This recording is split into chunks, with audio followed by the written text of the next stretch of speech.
당신이 찾던 무서운 이야기 고비의 TV.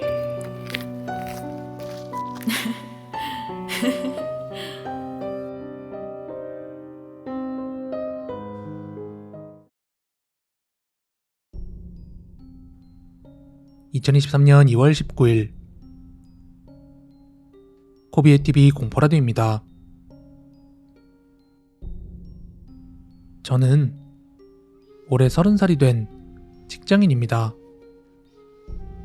10년 전 고등학생 신분으로 취업을 나간 회사에서 실제로 들었던 일을 한번 이야기해보려고 합니다.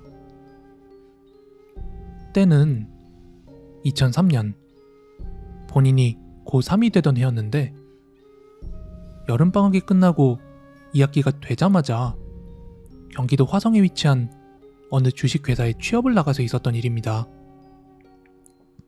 그때 당시 회사는 DVD 콤보 플레이어라는 그런 제품을 생산하는 업체로 대기업 1차 협력사였습니다.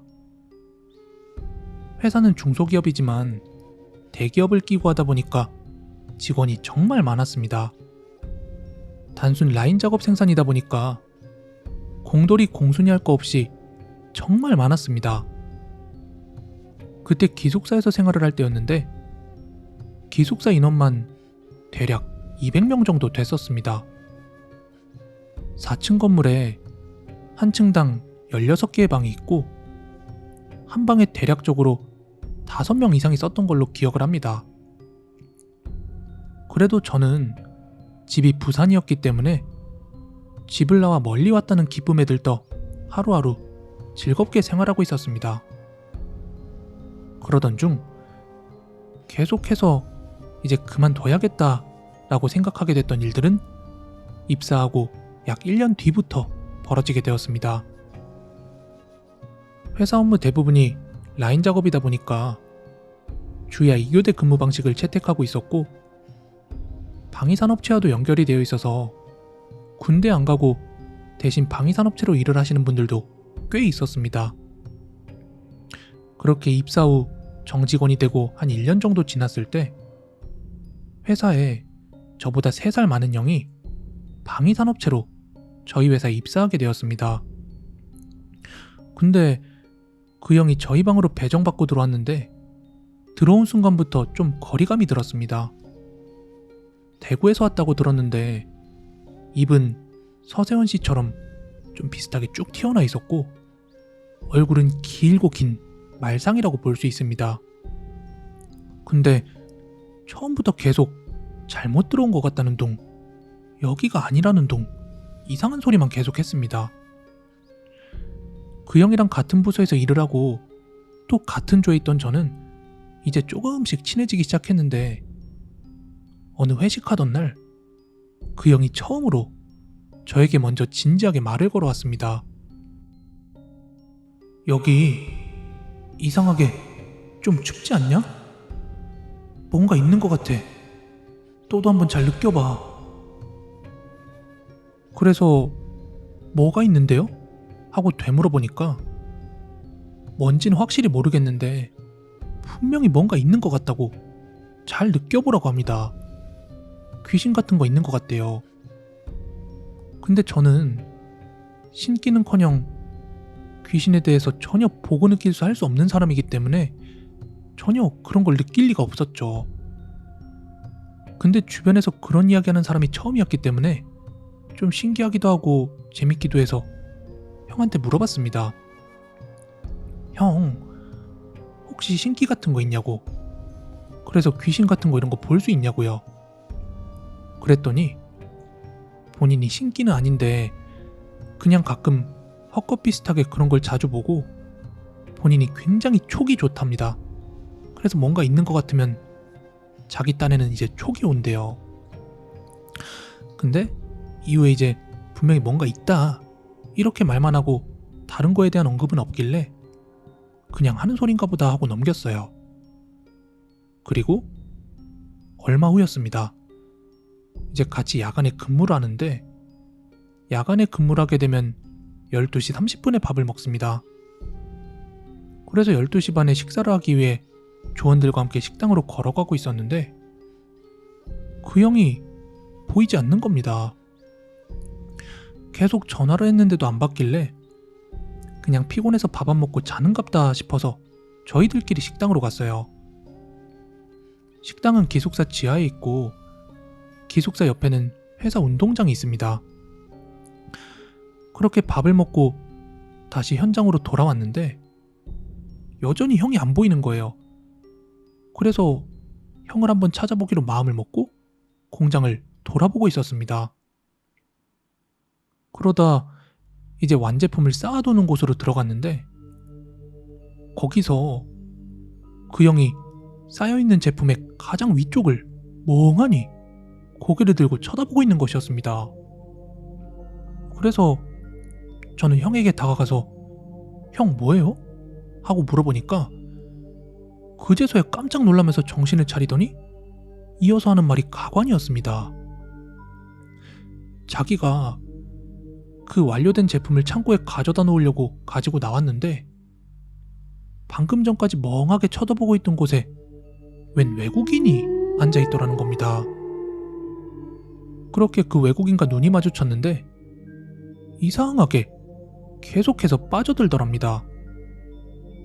그래서 잠깐 보고 있는 사이에 제가 말을 거니까 그제서야 화들짝 놀라서 저를 쳐다본 거라고 하더군요. 그런데 아시다시피 형이 없어진 건 벌써 1시간이 훨씬 넘었을 때였습니다. 밥 먹기 전 일할 때부터 안 보여서 밥 다 먹고 쉬는 시간 끝나갈 때쯤에 제가 봤으니까. 근데 그 형은 그 시간이 아주 잠깐으로 착각을 하고 있었던 겁니다. 분명히 뭐에 홀린 거겠죠. 그러고 다시 돌아봤을 땐 그 위에 아무것도 없었답니다. 그렇게 그게 지나가고 얼마 뒤에 그 회사에서 20년 이상 근무했던 저희 반장님께서 이상한 소리를 하는 걸 제가 듣게 되었습니다.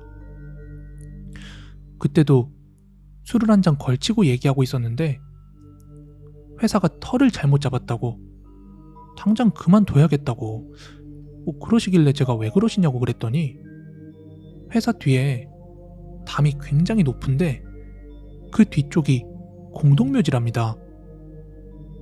저는 1년도 넘게 모르고 있던 사실이었죠. 아니, 모르는 게 당연합니다. 방금 말한 그 회사 뒤쪽으로의 담이 좋기 5m는 넘었으니까요. 그 공동묘지를 보려면 건물 옥상에나 올라가야 볼 수 있는데 저야 거기에 올라갈 이유가 없었으니 여태 몰랐던 거죠. 그렇게 멘붕이 오고 있는데 반장님의 얘기는 가히 놀라웠습니다. 그 담을 왜 그렇게 높게 쌓았는지 아냐고 물어보시는데 저희야 당연히 모른다고 말씀을 드렸죠. 그러고서 해주시는 말씀이 원래 회사 앞까지 전부 공동묘지였다고 합니다. 그런데 회사를 차리기 위해서 땅을 사모으고 하면서 이제 묘지들을 하나둘씩 이장하고 했지만 연고지 없는 몇몇 무덤 때문에 굉장히 골치가 아프던 중 특단의 조치로 일단 공사를 시작하자 하고 얘기가 나왔었답니다. 그래서 공사를 시작하게 되었고 공사 도중 나오는 유골들을 분리하지 않고 그냥 모아서 한 번에 다 처리를 했다고 하더군요. 근데 그걸 어떻게 처리했는지에 대해서는 말을 안 해줘서 저도 잘 모르겠습니다. 그렇게 그것들을 처리하고 회사가 완공되고 이제 회사가 가동되기 시작한 순간부터 계속해서 이상한 일이 일어났답니다. 1층에서 2층으로 제품을 옮기는 엘리베이터가 계속해서 혼자서 움직인다든지 아무도 없는 데서 컨베이어 벨트가 움직인다든지요.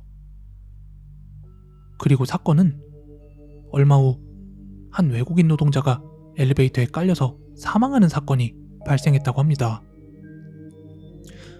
엘리베이터는 자동이지만 문을 열고 닫는 것은 수동인 그런 엘리베이터였는데 제품을 1층에서 2층으로 올리기 위해서 2층에 있는 엘리베이터를 1층으로 하강시켰다고 합니다.